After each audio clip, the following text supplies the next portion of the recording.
Hello, everyone. I know it's been a long time since my last upload, so thanks for still tuning in. And truth be told, I have not been very inspired to talk about metal for a while. I haven't been really listening to much of anything, and the only reason I'm uploading something is because I had just seen some best of 2022 lists, and I figured I would sound off on that.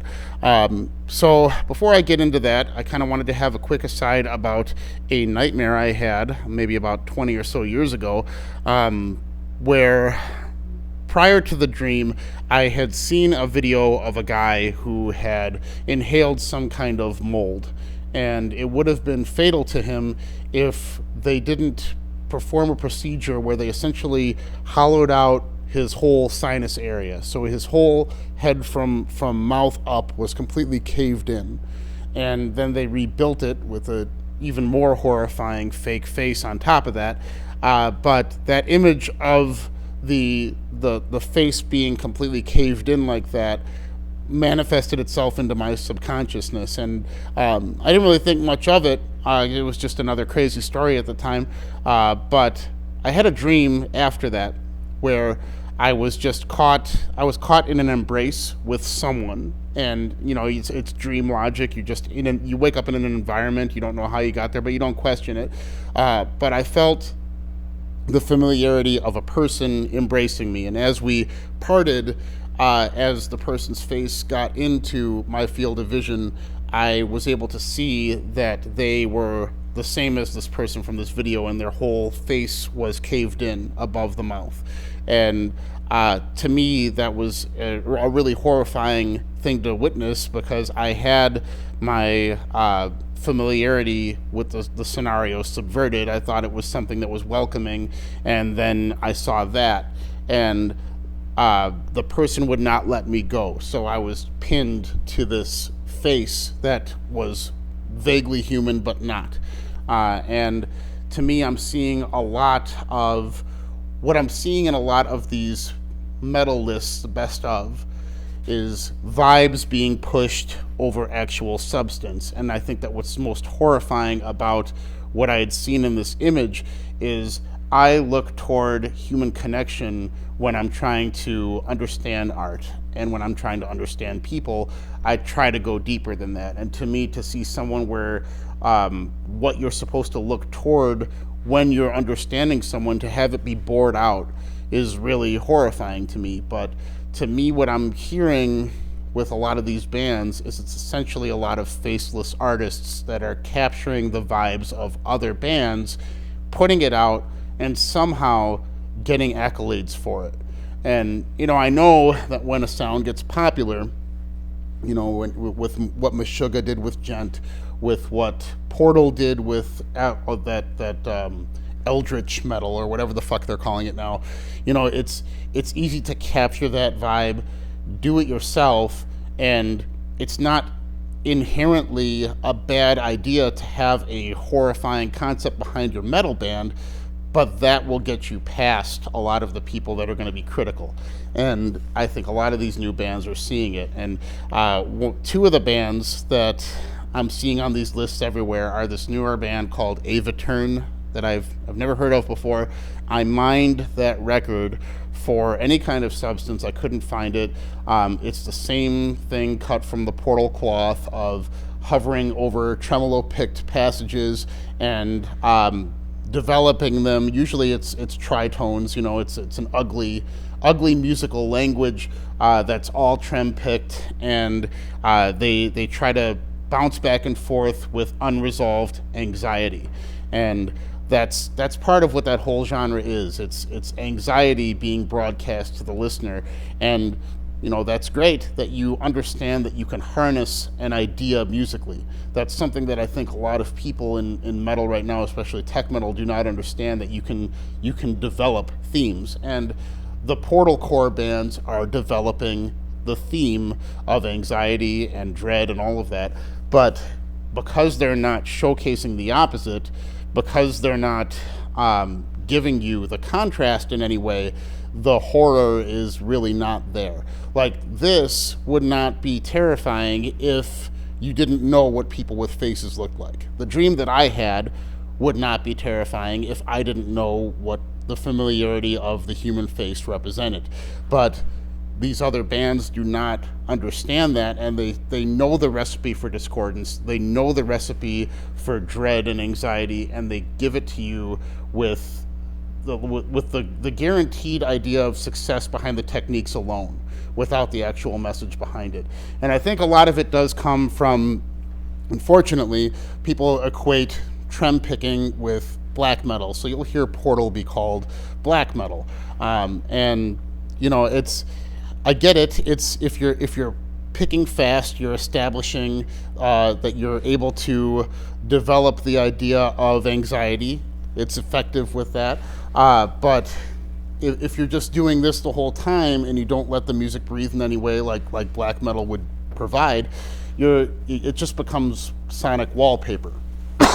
But because people are starved for anything of substance, that they're looking at these bands that are able to manipulate mood in any way, and they're championing it as actually having substance when it really represents what I'm showing you here. And I don't blame these bands for aping a concept and trying to do it their own way. That's what's happened in music forever. But so many of them are not putting themselves in the formula at all. And if you're gonna rip off a band like Portal, who is abstract because that's what they are, you're trying to copy a band that really doesn't have a unifying language of a statement, and you're already shooting yourself in the foot. But a lot of the other stuff that I'm seeing on these lists is still, it's all similar vibes. It's vibes that are being championed instead of actual individual statements. I saw another band called Chat Pile. It's on everyone's list. And I tried to listen to it, and it's another band that is just broadcasting anxiety. It sounds much like that band Daughters, who was like a really terrible metalcore band and then put out some pretty decent material recently where it actually will develop anxiety. I never looked at them as a metal band, so they're allowed to give me the human tropes of anxiety. I'm not going to judge them for that. And this band is like a carbon copy of that. And I know it can be traced back to Big Black and the Jesus Lizard and stuff like that, but I find it really hard to believe that modern people are digging deep enough to find the progenitors of what they're ripping off. But either way, that band has made it onto everyone's list because it's not really metal. And other bands like Boris are on everyone's list, and they're not really metal, but that's another band that got huge because of the vibe that they present. Vibe over language every time, and that's what people want to see now. And, this is another stupid aside, but the most popular movie that everyone's talking about right now is fucking Avatar. And I could not tell you something that I could possibly care less about than Avatar. I've never seen the first one. I don't give a fuck. I just do not care. If I see a movie that is 100% CG, I'm already taken out of the experience. I hate that shit. I'm not going to give it the time of day, but what everyone is saying about Avatar is it's gorgeous, it's an amazing experience, it's an average movie. And why is that what people are going to be heralding as being something worth acclaim? Why is that great? Why is that great to say? It's just embarrassing that people are okay with an experience that has high production value and vibe and atmosphere over something that actually takes you on a legitimate journey. But that's where we're at. And as I go down the list of stuff that people are listening to this year, I was kind of alarmed to see that Meshuggah ranked pretty low on the list.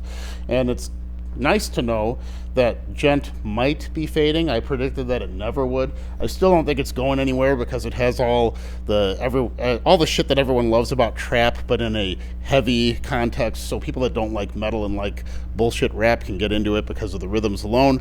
But Meshuggah was low on everyone's list. But that's a band that is celebrated for their vibe.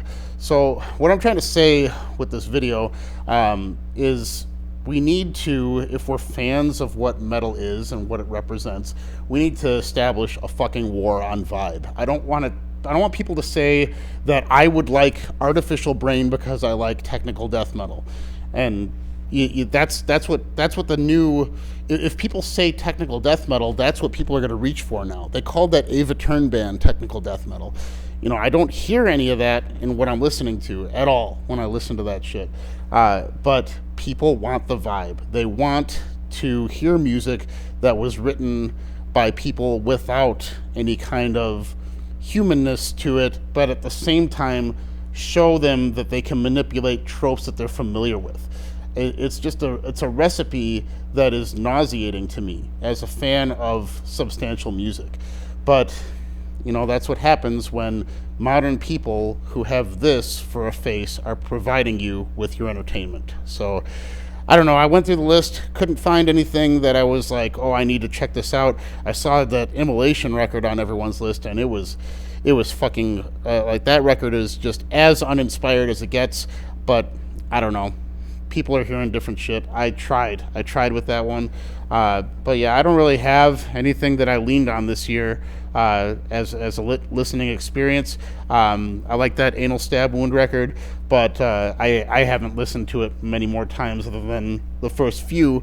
I will admit that it's good, but at the same time, it's not something that I'm going to reach for as a landmark artistic statement. It's just a good record in that kind of subgenre, which is unfortunately the best I can hope for right now. But that's my thoughts on what the current trends are and why it's making all of the airwaves polluted with copycat bands. But yeah, thanks for listening. I hope you're having a happy holiday. If you celebrate any of that nonsense, I'm gonna go hang out with some family now. So thanks for listening.